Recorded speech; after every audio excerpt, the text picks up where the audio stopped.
every student that we reach is more than just one life. Kasi nagkakaroon din tayo ng opportunities para ma-reach out yung kanilang mga pamilya.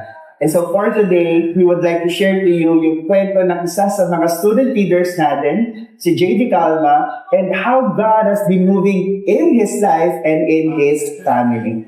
Hello po, ako po si JD, one of the student leaders here in DNC Megawayan. 2025, nung ina-invite ako ni Julber dito and ni Andy. Nung una, hindi ko pa alam yung purpose ko. Sumasama lang ako sa kanila para meron lang mapuntahan yung linggo ko. And one time nag-announce yung campus missionaries na mag-aaroon ng summer event yung ENC. Nag-decide kami ng magtutropa na sumama doon. Ayun yung nag-realize sa akin na ganun kasaya pala yung youth community. Nakasama yung mga youth na mag-worship kay Lord, maglaro kami doon. After palarong Pinoy, ay yung nag-joke sa akin na magpatuloy na umattend ng youth service. Doon din napalalim lalo yung relationship ko with Lord. Doon na rin nag-start na binantawan ako ni Gunbir. Nakapag-share din ako sa kanya ng testimony ko kung paano binago ni Lord yung buhay ko. Na-join din ako sa Victory Group ni Kuya Bench. Napakalaking tulong ng Victory Group sa akin.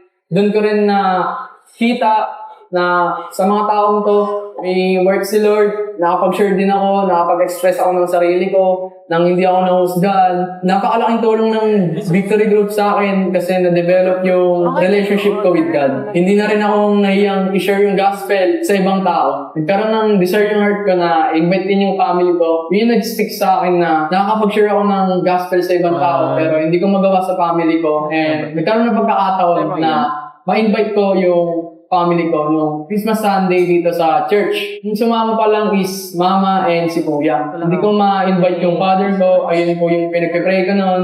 Na siya po yung makonect. Thank you Lord kasi answered prayer agad. Ako yung napabilang sa Relief Scholar. Nagkakaroon kami doon ng monthly scholar update. Nag-share din doon ng gospel. And ayun yung nag-joke na magpatuloy pa yung family ko na umatin dito. Thank you, Lord. Naiiyak ako. Yung father ko, nag-one-to-one na siya. Kasama yung isa sa mga leader dito sa Victory Megawayan. And thank you, Lord, kasi napagdita ko ng tao na natutulong sa kanya, yung testimony sa kanya. Alam mo, Lord, grabe ka. Dun sa mga pagkakataong iniisip kong hindi ko kayang invite yung family ko, nagkakaroon ako ng takot sa heart ko na i-share yung gospel sa kanila. So takot ako, baka mausgahan ako. Pero doon ka pa pala mismo nag-work. Thank you Lord kasi in-answer mo yung prayer ko na makonik sila. And gusto ko lang din sana ipag-pray na dahil we are continuous walking in Christ na give us strength, Lord, sa family ko na lumaban araw-araw sa mga pagsubok. Sobrang thank you mga inaakala kong time na walang nangyayari. Doon pa pala mismo kayo gumagalaw, Lord. Ikaw mapaliwanag yung love ni Lord sa family. Ang story ni JD reminds us that when we reach as students, we can reach an entire family. And when families are reached, a community can change. Kaya po we continue to invite you to please pray with us na patuloy tayong marami pang ma-reach ng mga estudyante at kanilang mga pamilya and ultimately reach more campuses for Jesus. Together, let's change the campus and change the world.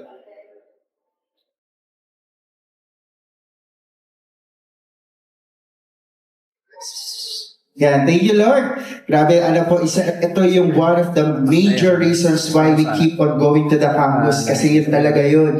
When we reach a student, nare-reach out po din natin yung kanilang buong pamilya. And actually, JD is here. Ayan. Si Tito.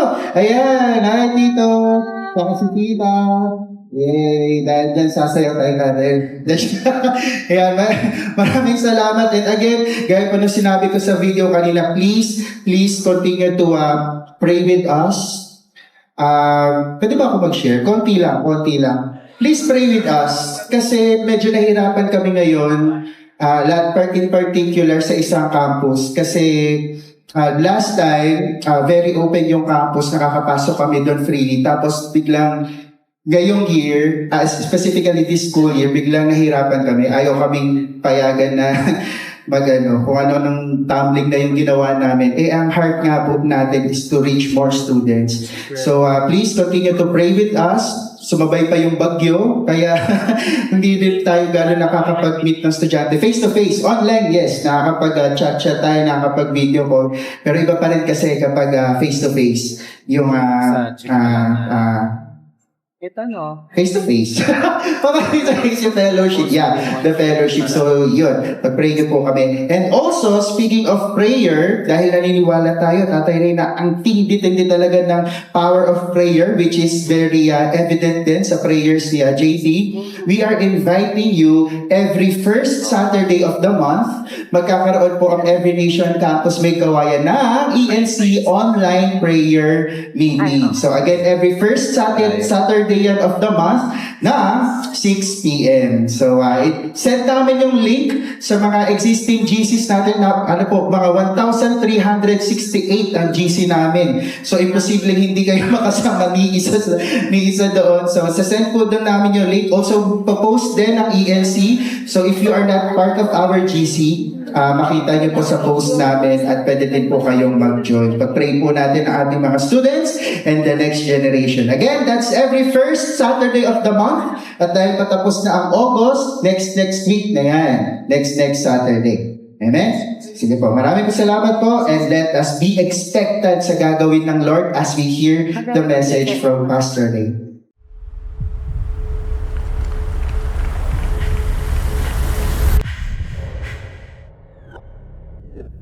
Fear says you're not enough. The walls are too high. The giants are too strong. The battle is too great. But fear was never the end of the story. Because when God calls, He also strengthens. Through rugged terrain, across uncertain ground, into the dark valleys of life, He gives courage to keep moving forward. When the journey feels too long, when the path ahead is unclear, when every step demands more than we think we have, God goes before us. Strength for the journey, faith for every step, courage for the calling.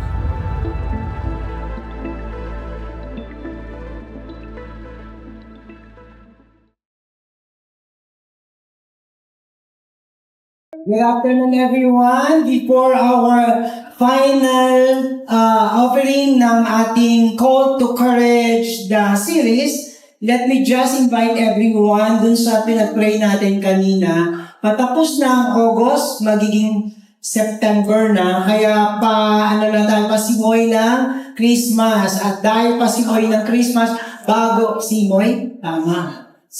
Tapos, malapit na yung December, bago mag-December, may September muna, medyo hindi tayo lang basta Victory May Kawayan, papunta tayo sa Victory Bulacan. Kasi gagawin na po natin, coming this September 26, ang ating Victory Bulacan Conference 2020. Yan. Kaya po, 2026. Ikaw lang na dyan.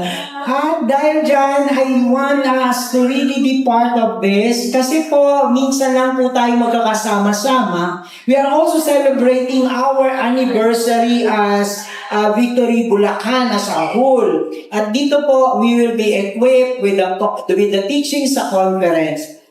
At ngayon po, mag-register na po kayo over there at the admin booth. At please, prepare 1,000 investment payment pa tawag natin to, fee para dito sa Victory Bulacan Conference. At kapag nag-register ka na sa volunteer appreciation or serving team appreciation, tuhog mo na to. Attend ka ng Victory Bulacan Conference at immediately after the same venue, makaka-attend ka pa rin kung ikaw ay serving team at nakapag-register ka doon sa ating appreciation that will be happening September 26, 2026. Okay? At pagkatapos niyan, malapit na October, and then November, ito na naman po is family-wide something and Victory Bulacan na naman kasi yung ating tahanan na getaway ng mga pamilya. So prepare yourself, that will be happening November 26 to 28 at the SMX Convention Center sa Clark. At ang ating registration fee until September 30, pag early bird ka, 3,250 pesos adult. Pag ang anak mo isasama ay 11 years old, considered na po siya na adult. So po, ayan po. At kung meron pa po 800 para sa 4 years old and below, at pag ang anak mo baby, free. Okay po, para sa mga inquiries, you scan this QR code para mas marami pa pong detalye. And also, ang ating registration is pag nakita nyo na po dun sa QR code. Okay. Again, September, Victory Conference, and November, tahanan, getaway ng family for a while. Tigil muna tayo sa mag-iba tayo ng daily routines, 3 days, sama-sama lang kayong magpapamilya kasama ang ibang pamilya ng Bulacan. Okay po? Maraming salamat.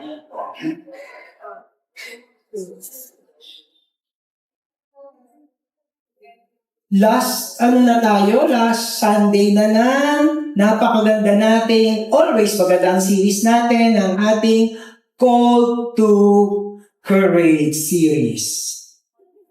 Si Cristiano Ronaldo, kilala niyo ba siya? Yan. Star player siya sa football, Portuguese siya. Pero mas naging historic siya sa kontratang he entered in. Tingnan niyo naman yung kikitain niya sa kontrata. 492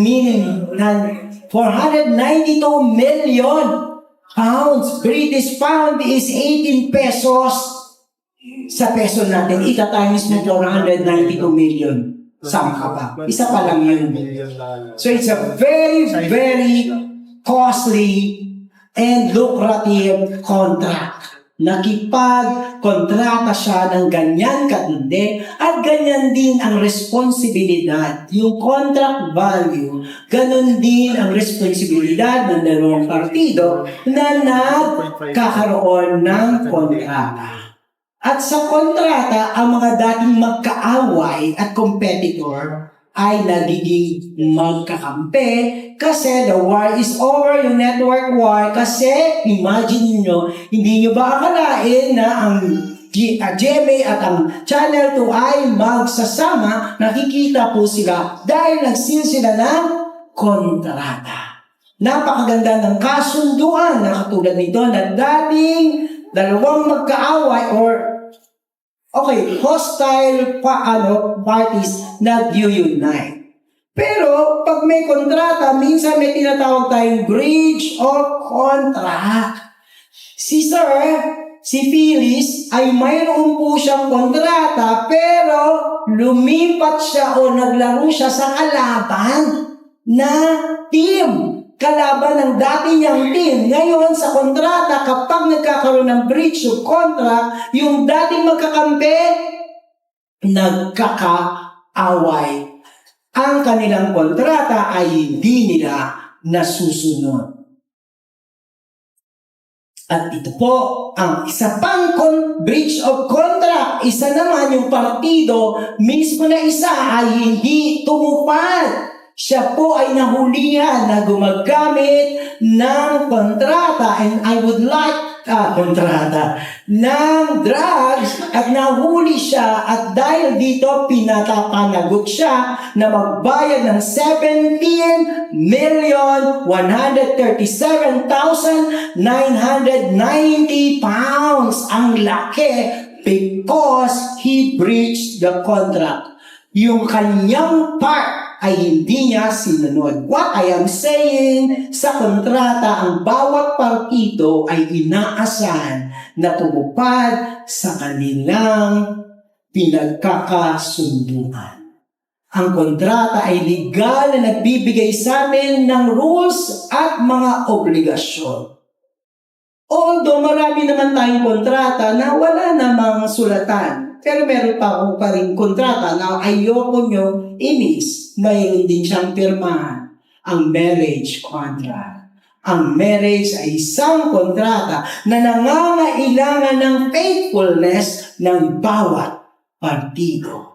At hindi lang yan, meron din tayong mga contract na kahit walang pirma, napaka-importante ang pagiging magkaibigan, ang pagpasok mo sa school, ang pagiging empleyado mo. Kasi it works. Ang dami-daming contract value na pwedeng masira at kaya pwedeng bayaran mo kapag hindi ka tumupad. At along this many contract, there is one contract that's not only done here, but for eternity. More than anything, a simple contract, God's covenant with His people is what? Sacred, binding, promise that creates a deep family relationship. It is unbreakable.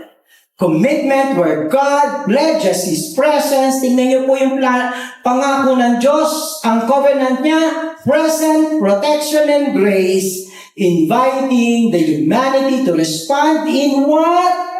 In trust and in obedience. Walang problema kay God. Pero may problema sa kakontrata niya.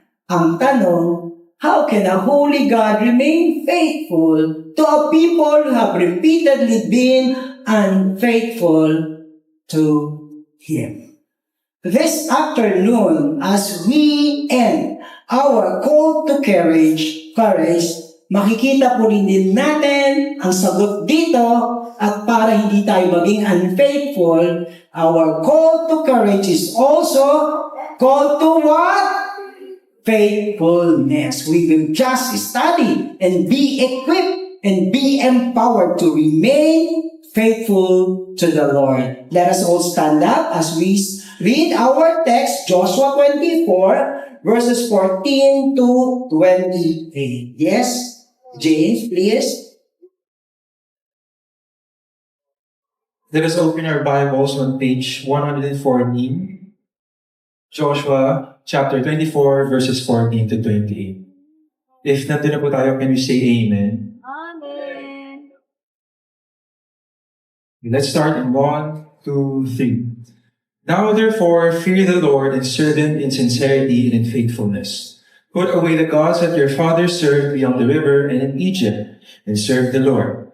And if it is evil in your eyes to serve the Lord, choose this day whom you will serve, whether the gods your fathers served in the region beyond the river, or the gods of the Amorites in whose land you dwell. But as for me and my house, we will serve the Lord.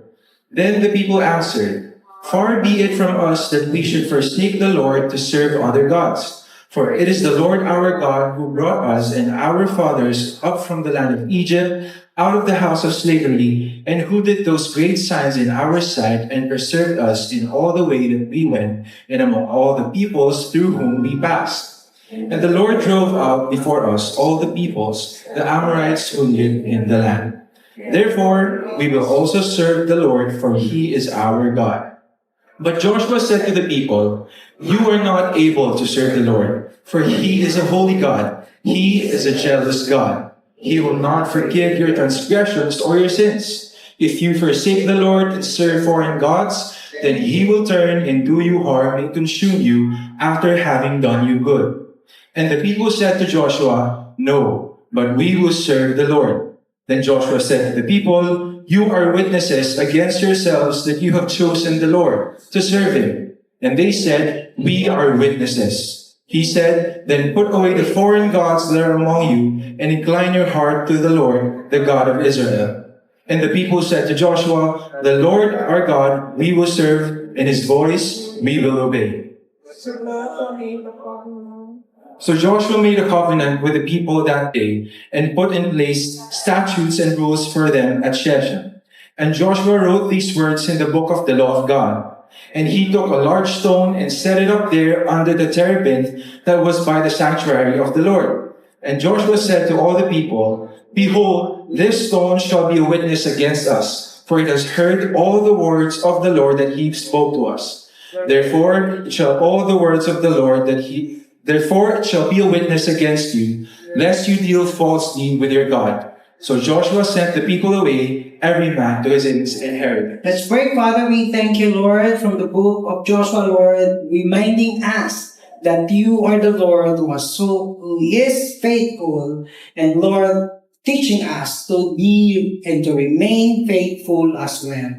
May your word impact us so that we will be able to be stable and establish further our faithfulness to you. In the name of the Father, Son, and the Holy Spirit, and we say amen and amen. Thank you, James. Okay po, ang pinakatitingnan po natin sa Joshua 24 is the whole of the renewal of the covenant na nilid ni Joshua at ng Israelita before God. Ano sabi sa 1:24? Joshua gathered all the tribes of Israel to Shechem and summoned the elders, the heads, the judges, and the officers of the Israel, and they presented themselves before God. Alam niyo po ba itong right or renewal or ratification of their covenant ay paulit-ulit? Actually, this is the fourth time. The first ratification of the covenant with God ay nung ibinigay ang 10 Commandments sa Mount Sinai. Doon na, official na tayo. Parang gano'n, nag-sign na sila ng kontrata. Official na tayo ay ako ang hari, kayo ang aking nasasakupan. Sa panahong yon, ganun po ang takbuhan ng mga iba't ibang nation. May hari, may nasasakupan, pero mayroong law. Mayroong covenant para alam na ang kanilang pagkakasunduan at inulit ang ratification or ang renewal ng vow or covenant ni Moses noong pagkatapos nilang mahabang panahon sa wilderness. Umulit sila sa renewal. That is the second one. At nung napag-aralan natin, damanan ni Joshua, nung nakapasok na talo nila ang Jericho at ay renewal of the covenant in Mount Shechem.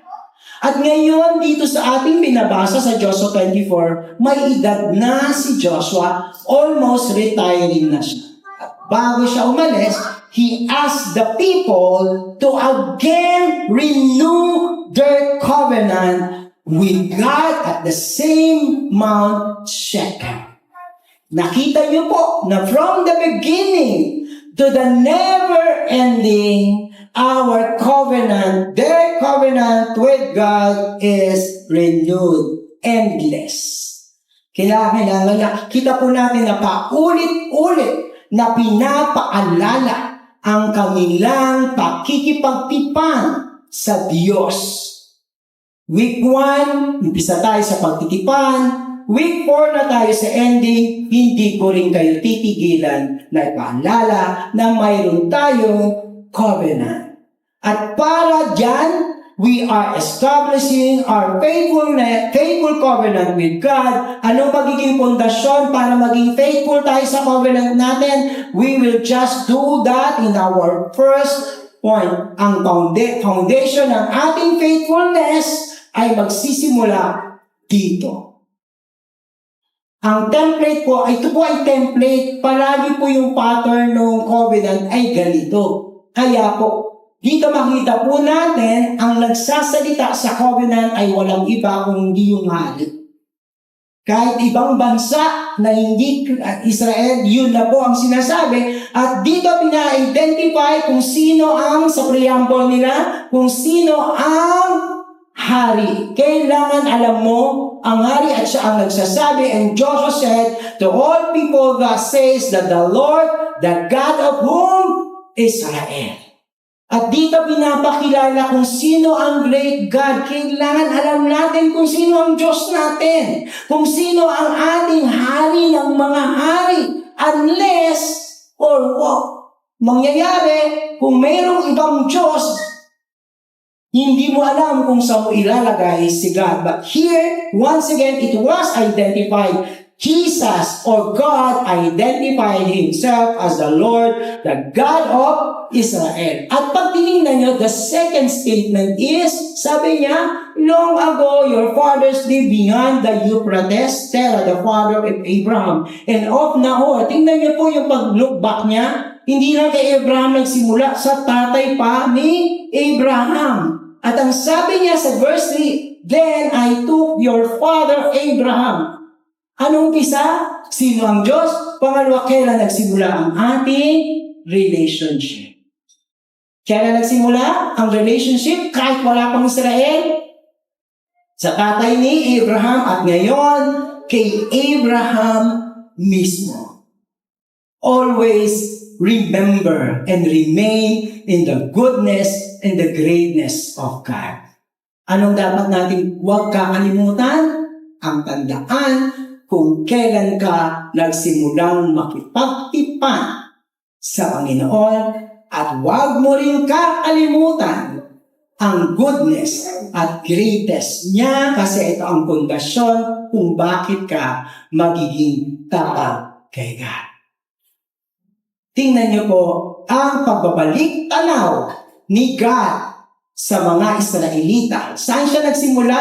Mula sa Euphrates hanggang sa Exodus. Anong sabi? Then I took your father Abraham from beyond the river and led him throughout the land of Canaan and made his offspring many. I gave him Isaac. Kita niyo yung history na ang binabalikan.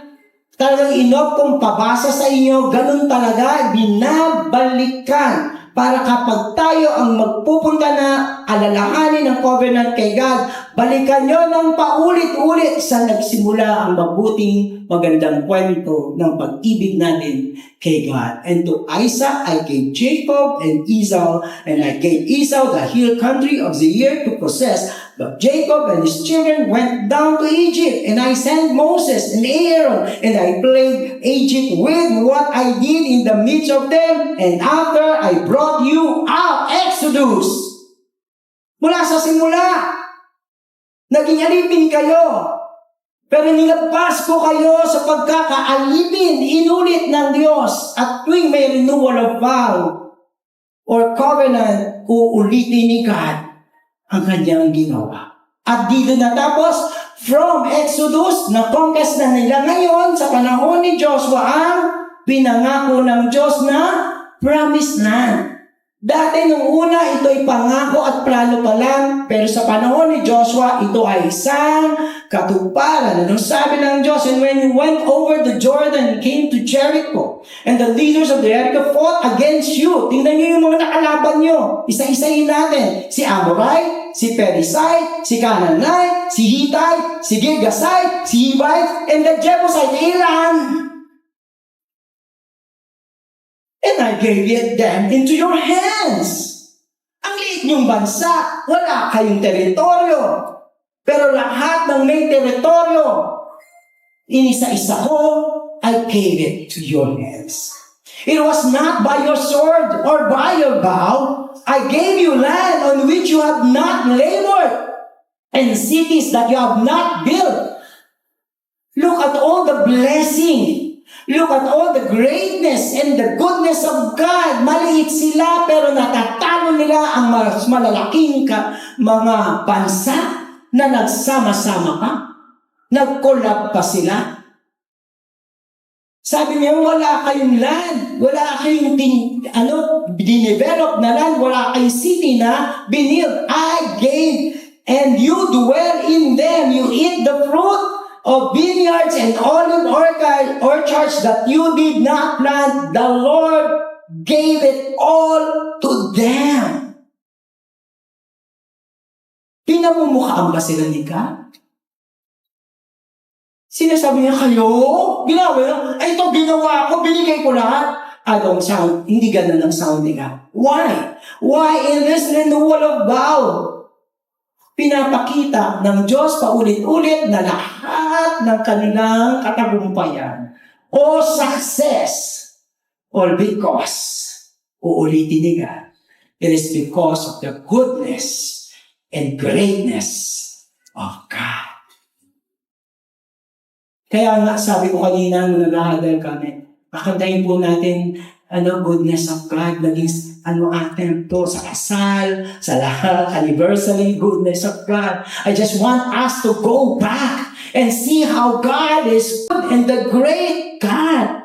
It is to show them that they were indebted to their national existence as well as their peculiar privilege na hindi merit ito ng kanilang kamay.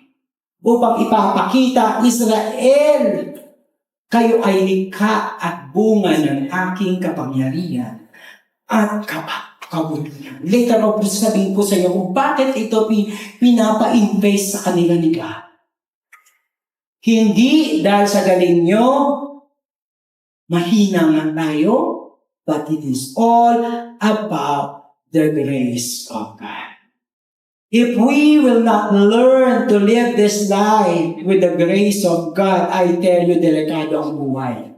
Kapag minahawakan natin sa buhay na ito, sa negosyo natin, sa pamilya natin, sa pag-aaral natin, sa karir natin, ay ang ating galing, yun ang sinasabi ng Diyos. And insecure yung life natin. But here, over and over and over, the Lord is saying, only by my grace. At dito nakikita po natin na pinagawa ito ng Diyos. Always remember God's goodness and greatness to build what? Anong dahilan? Para ma-build yung trust at obedience natin kay God. At dahil nabibuild yung ating trust and obedience kay God, tayo ay magiging faithful. It will encourage us to remain faithful to God. Pag nakita mo yung greatness niya, pag nakita mo yung goodness niya, at magtitiwala ka, susunod ka sa Kanya, magiging tapat ka sa Kanya. Because you see that your life, your family is in danger if there is no God who is good, who is great. Also, kapag nung dinakita to ng Diyos para ma-establish that who rules Israel? Who is the warrior of Israel? God. Pag makikita mo yung kanyang rulership established not enforced, but pag-covenant, there is a relationship. It takes a lot to remember God and forget Him na. Yes, ang bilis nating makalimot. Ang bilis nating masway away. At kalimutan ang goodness at greatness ni God. Minsan, pag nataranta na, hindi na good si God.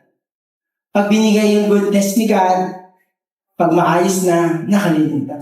I tell you, we are all vulnerable. But I tell you, if we remember the goodness of God, it gives so much if it is our default. Yung Lord, thank you. Di ba? Ang taong marunong tumanaw at magpasalamat sa Diyos ay binibiyayaan ng paulit-ulit ng Diyos. Dumating man ang problema, alam mo, yung Diyos na nagpala sa iyo noon ay magpapala din sa iyo. Remember, always remember God. Ang daming kalaban ng Diyos. Kaya paulit-ulit din pinapaalala ng Diyos, in our case, every Sunday. God is good. God is good. God is great. God is great. More importantly, remembering takes us to remain faithful to God. Anong sabi doon sa Joshua 1:1? Ano daw? This book of the law or this covenant shall not depart from your mouth, but you shall meditate on it day and night so that you may be careful to do according to all that is written in it. Then you will make your way what? Prosperous. And then you have good success. At remember, anong success na sinasabi ni God? Ang success na sinasabi ni God is that sa kabila ng challenges, mayroon ka pa rin lakas. At mayroon kang wisdom to act to overcome those challenges. Asa ng wisdom ni God para maging successful? According to the book of the law. Kaya kailangan maalala, aralin, tandaan ang book of the law, ang Biblia, para ikaw ay maging matalino, magdesisyon at kumilos to overcome challenges in trust and in obedience to God. Let's go back to the covenant. Ano pa ang isang covenant? Kanina, always remember the goodness and the greatness of God over and over and over again. Number 2 is turn away from other gods. Yun yung isa sa stipulation na nakalagay sa covenant. Turn away from the other God. Anong sabi dun sa covenant nila? Meron kang exclusive loyalty to God.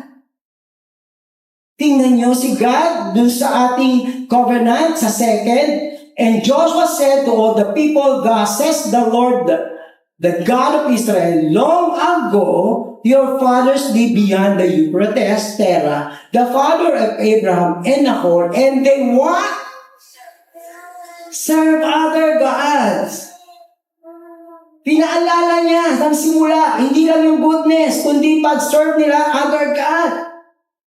At dito, sinasabi, and they came, tingnan niyo po, God is so serious to implement the devotion of destruction. Naalala yung nakaraang linggo?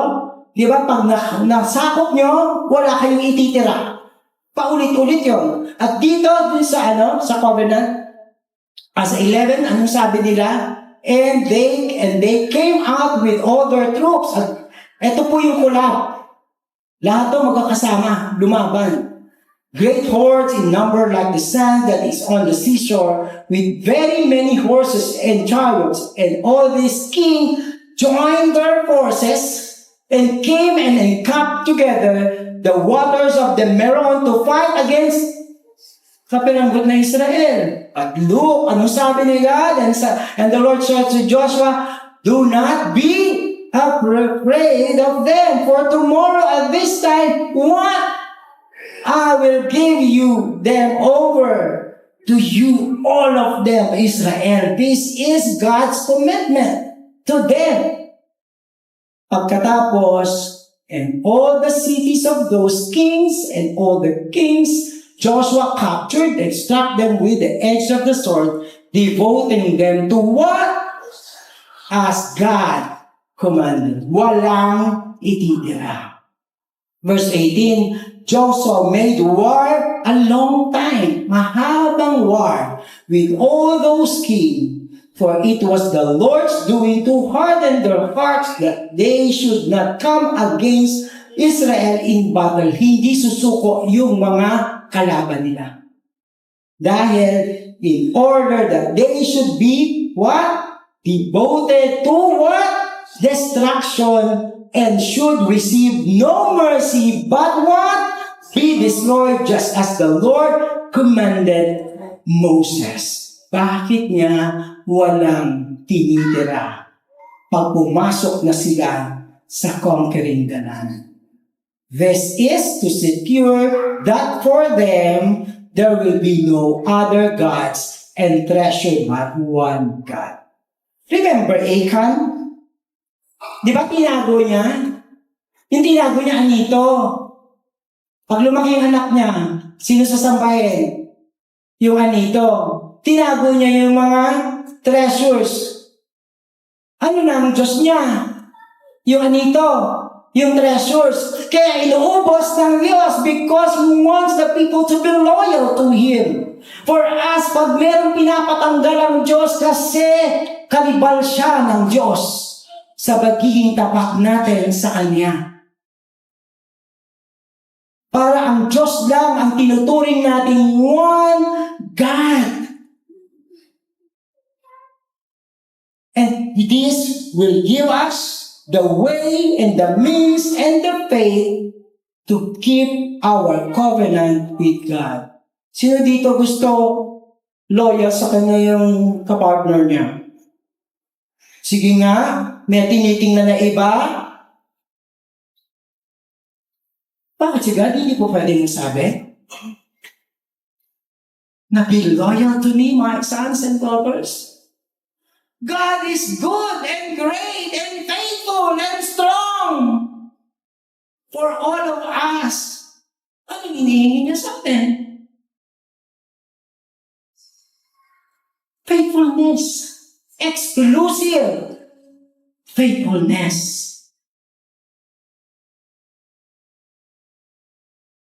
Joshua calls for the public declaration. Now, therefore, fear the Lord and serve Him in what? Sincerity and in what? Faithfulness. Anong sumunod? Anong sumunod? Put away the gods that your fathers served beyond the river in Egypt and serve the Lord. Put them away.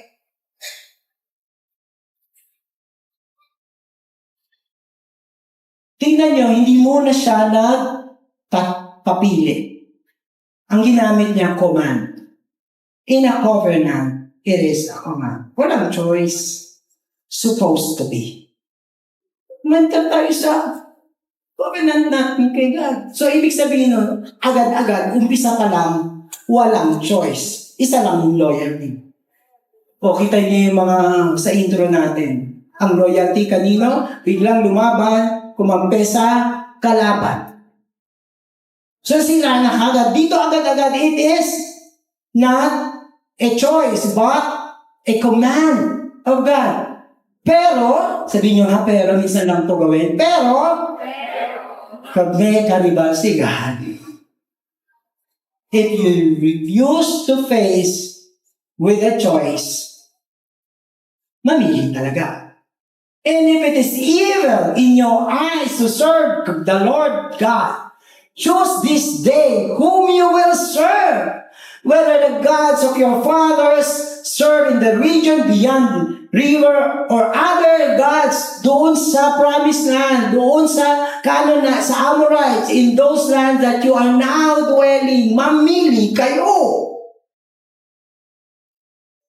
While God is asking us to be so faithful, then the Lord answer and the people answer. So, ito din yung answer natin, right? Yes. Sabi nila, far be it from us that we should forsake the Lord to serve other gods. Anong dahilan nila? Tingnan nyo. For it is the Lord our God who what? Brought us out and our fathers up to the land of Egypt, out of the house of slavery, and who did those great signs in our sight and preserved in the way that we went and among all the people through whom we passed. Inisa-isa din nila yung kabubutihan at kapangyarihan ng Diyos. And the Lord drove out before us all the people, the Amorites who live in the land. Therefore, kaya ka nag-therefore, kasi ang Diyos ay mabuti, ang Diyos ay mabuti, ang Diyos ay makapangyarihan, ang Diyos hindi nangiiwan, ang Diyos ang nagsampa sa akin dito, ang Diyos ang nagawid sa akin dito. Pautras na ako, binalik ako ng Diyos, salamat kay God, therefore, kaya ko iniisa-isa, kaya pinaiisa-isa ng Diyos. Pero tingnan nyo, sabi, but Joshua knew the vulnerability of the people. Sabi ni Joshua, wag ako. Kaya he urged them if they were sincere. 23, kanina doon sa taas, inulit niya. He then said, put away the foreign gods that are among you and incline your hearts to the Lord, the God of Israel. Meron kayo mga tinatago, sabi niya. Alam niya. So kahit kung oo ka dan, pero may tinatago ka, bakit niya pinapaalis? Tukso yan mo. Tukso yan. Kaya ganun si God, sabi niya, total destruction kasi huwag tayong mayroon mismo sa loob natin ng bahay natin, sa loob ng bitaka natin, sa loob ng cellphone natin ng mga karibal ng Diyos. Put them away as this is the covenant na sinasabi. But Joshua said to the people, "You are not able to serve the Lord, for He is holy. He is what? Jealous God." Di nyo ba alam yun? Seryoso ang Diyos? Now, biblical. He is a jealous God. Akala niya, okay lang yan pero yung asawa niyo nga hindi okay na dalawa kayo. Sigat pa? God is a jealous God. He will not forgive your transgression or your sin. If you forsake the Lord and serve foreign gods, then He will turn and do you harm and consume you after having done you good. After the goodness and greatness of God, tapos nag-betray or disloyal kay God. Sinabi niyo ni Joshua. Joshua knew that the people were incapable of keeping the covenant. He's warning them that if they break the covenant with God, God is a jealous and tolerates no rival. Fear the Lord. Honor God with exclusive commitment and faithfulness.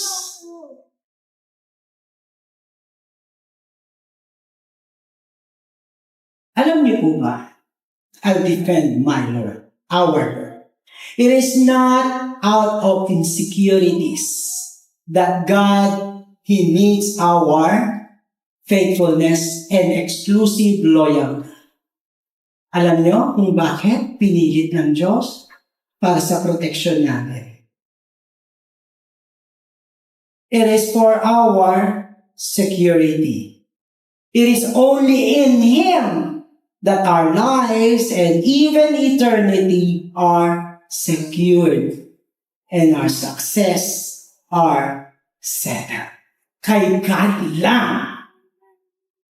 And in all our unfaithfulness, we risk our family and our life to all with unblessedness and worse, destruction. Yun yung gusto ni God. Sa sobrang mahal niya sa atin, ang sabi niya, huwag kayong kumuha ng ibang mga Diyos-Diyosan nang tinataas niyo kaysa sa akin kasi sa kanila hindi kayo ligtas. Sa kanila hindi kayo magiging successful. If you want success, only in God that we can be protected by Him. And only in God that His best plan for your family will be preserved and secure. Kaya ganun si God, hindi niya kailangan ng fans. Hindi niya kailangan ng like. Hindi niya kailangan ng views. Ang kailangan niya ay mga taong magpapasako sa kanila because they are so faithful to Him as He is faithful to us. Umiyak si Kristo sa Israel. Anong sabi niya?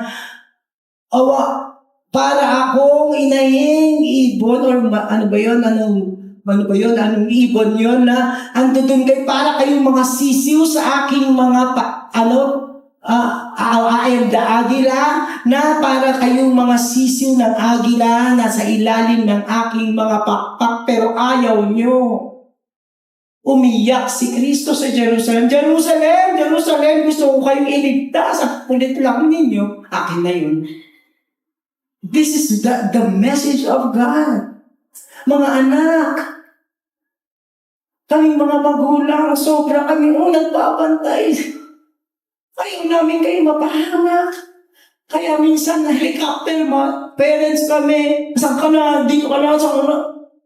Sige nga, hindi namin kayo hanapin kung nasaan kayo. That doesn't mean love. Iba ginagawa natin lahat para sa anak natin para hindi mapaliwara. Pero ang sakit sa mga magulang na hindi sinusunod at napapariwara ang anak. Sino kasama niyo pa rin? Nanay at tatay, sundin mo ako dito, nasa presinto ako. Pumunta ka dito. Yung anak mo, nandito sa ospital. The same works with God. Hindi niya gustong mayroon tayong ibang dinodiyos kasi nga, hindi siya sigurado sa pinagpapalit nating Diyos sa Kanya. And finally, anong sabi ni Joshua? But as for me and my house, we will serve the Lord. Saludo kay Joshua. The Lolo Joshua. Sabi niya, pero decidido na. As for me and my house. Fathers, parents, alam niyo itong pinag-uusapan natin? It is a covenant in the context of family. He promised, pledged his allegiance to God, at sabi niya, sundin niyo din ako. The covenant was essentially a family matter. Saludo sa mga magpapamilya na naririto. Binitbit niyo yung mga anak, binitbit niyo yung mga asawa. This is a covenant of your family to God. Saludo sa nakikipaglaban para sa kanilang pamilya by being so faithful also to God. Anong sagot ng mga tao? Joshua, huwag ka naman. Hindi ka lang. So sa uli na namin, i-destroy na namin yung mga foreign gods namin. And the people said to Joshua, the Lord our God, we will serve, and His voice we will obey. So Joshua made a covenant with the people of that day and put in place the statutes and the rules for them at Shechem. And Joshua wrote these words in the book of the law. Nilagay niya, niratify niya lahat. Because sincerely, the parents of the family pledged their commitment to worship. This time, even as we close the call to courage, we are ending with the call to faithfulness. Ang una kong kakausapin ay ang mga magulang. The Lord has blessed you with your family. And as Joshua led these people, his family actually, I'm encouraging you, just as Joshua did, to speak and declare your covenant to the Almighty. Wala tayong usapan dito ay mas magaling yung tatay na yun. If you are starting right now, to secure that God is the one true God for you and for your family, parents, say yes sa alok ng Diyos, the blessed life na success. Ilagay niyo sa kita niyo yung mga kabutihan ng Diyos, umabot tayo dito. Baka gusto tayo kapag hindi sa kabutihan ng Diyos, but God is so good. Isa-isahin natin. Lahat na, pati mga bata. Sa pag-iisa-isa ng kabutihan ng Diyos, alam niyo ba saan niyo titingnan ng kabutihan ng Diyos sa nanay at tatay niyo? Sa pamilya niyo. Salamat, mga magulang. Sa kabila ng hirap, may tukso pa din. Tinataguyod niyo, kayo ang kamay, kayo ang mata, kayo ang proteksyon na binibigay sa inyong mga anak ng Diyos. Thank you, parents. Thank you, elders. Mga anak. Alam niyo ang nakakalungkot doon sa kwento? Pag lumipat tayo sa Judges, yung next generation, hindi nila kilala ang Diyos. One of the darkest pages ng Bible, when the next generation, habang sumpa yung mga contemporary ni Joshua, yung next generation, hindi nila kilala ang Diyos. Sino kilala na? Yung hindi dinestroy ng mga Diyos-Diyosa na sinasabi ng Diyos Mga anak, also bless your faithfulness to God. And together, the whole family pledge, renew their vows and commitment to the Lord. This is God's agenda for this Sunday afternoon. Bow your heads.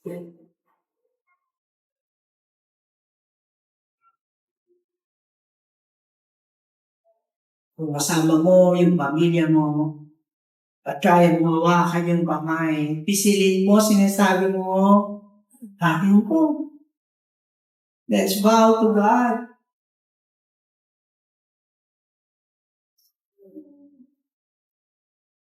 At kung wala, nag-iisa ka, i-represent mo sa harapan ng Diyos ang pamilya mo.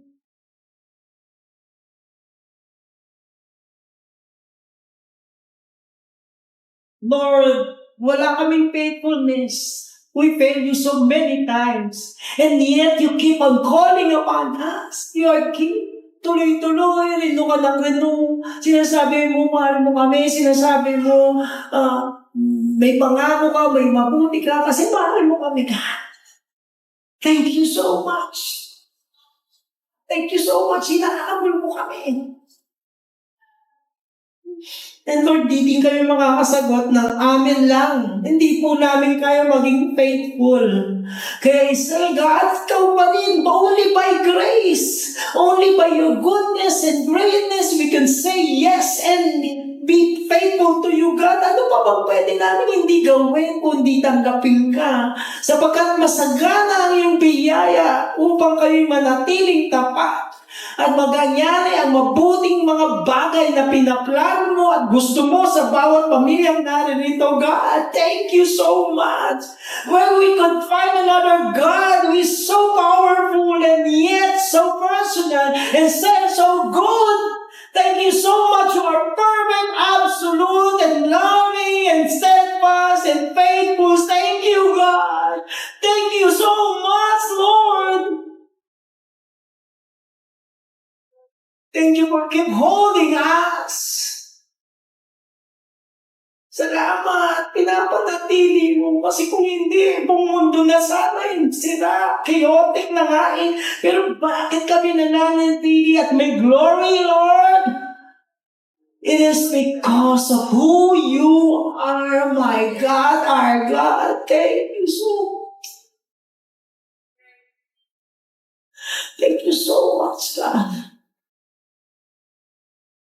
We bow or pay our sincerest praise and admiration for your goodness, for your glory, for keeping us, God, for keeping us. Maraming po sa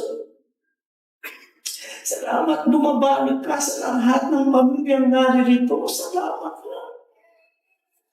Salamat, Lord. Hindi lang general yung pagbalot mo. Now, specifically cry out to God whatever it is that the family experiencing, needing, struggling with, challenges with provisions, with health, whatever it is. God is so generous and powerful this afternoon, and will just bring you and pour out to you your blessing. Tanggapin niyo ang pagpapala ng Diyos sa mga spesipikong pangangailangan yung pinangako niya, napapakinggan niya, nalalaman niya, ibabuhos niya sa atin.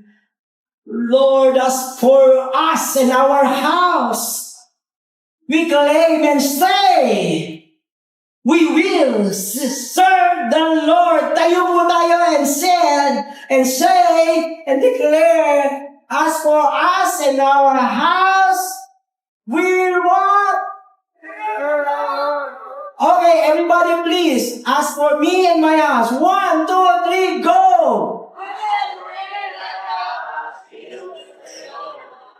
May magagawa pa kayong digit dyan. 1, 2, 3, go! As for me and my house, Lord, we will serve the Lord. As for me and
Thank you so much. Thank you for the opportunity that we could just go back to you. Thank you for reminding us of your goodness, your greatness, and your love. Thank you for securing us because of who you are. Amazing God, amazing Father, ibinabalik po namin at patuloy na inaasa sa iyo at pinagkakatiwala sa iyo ang buo naming sambahayan. Ang lahat ng aming nawa kagalitan, lalo ng aming mga trabaho, mga handa, Panginoon, at ang aming bata. Lahat ng papuri at magsamba ay maingat namin binabalik sa iyo. Sa ngalan ng Ama, ng Anak at ng Diyos Espiritu Santo. Amen and amen. Bigay ka kaya.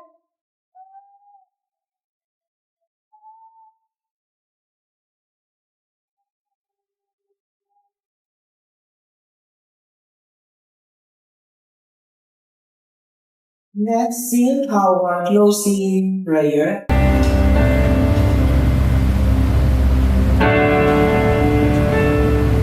Praise God from whom all blessings flow. Praise Him, all creatures here below. Praise Him above the heavenly hosts. Praise Father, Son, and Holy Ghost.